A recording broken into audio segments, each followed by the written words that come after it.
So ఈరోజు ఈటల రాజేంద్ర గారు పర్యటిస్తూ ఉన్నారు. ఇప్పుడు మల్కాజ్గిరి నియోజకవర్గం నుంచి బీజేపీ అభ్యర్థిగా ఈటల రాజేంద్ర గారు ప్రచారం పర్వం కొనసాగుతూ ఉంది. సో ఈరోజు కుంపల్లె నియోజకవర్గ ఆ ఏరియాలో తిరుగుతూ ఉన్నారు. సో మనతో పాటు ఈటల రాజేంద్ర గారు ఉన్నారు. ఆయన అడిగి అనేక విషయాలు తెలుసుకుందాం.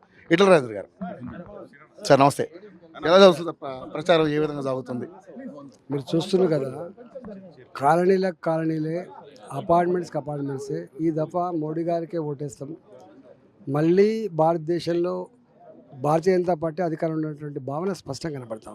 ఓకే సార్, ముఖ్యంగా చూసుకుంటే మీ ప్రత్యర్థులు మిమ్మల్ని ఓడించడానికి శతవిధాల ప్రయత్నాలు చేస్తున్నారు. డబ్బు ధనంతో ముందుకు వస్తూ ఉన్నారు. వాళ్ళని ఏ విధంగా ఎదుర్కోబోతున్నారు? డబ్బుతో మద్యంతో ఇలా ఓడగొట్టే సత్తా ఎవరికి ఉండదు. ప్రజలు అనుకుంటే ఓడిపోతారు తప్ప నాయకులు అనుకుంటే పార్టీలు అనుకుంటే ఓడిపోరు. కాంగ్రెస్ పార్టీ కళ్ళు గంటుండొచ్చు, టీఆర్ఎస్ పార్టీ కళ్ళు గంటుండొచ్చు, కానీ మా మల్కాగిరి ప్రజలు మాత్రం ఏం కలగంటున్నారు?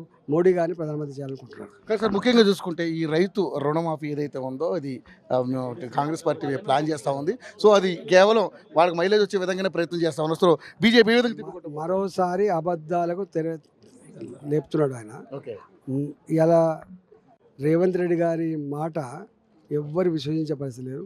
నాలుకకు నరం లేని మాటలు మాట్లాడతారు ఆయన. ముట్టుకుంటే షాక్ అంటున్నారు సార్, కరెంట్ షాక్ అంటున్నారు.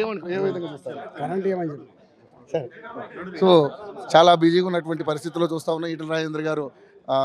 సో మాట్లాడడానికి కూడా చాలా బిజీగా ఉంటున్నారు.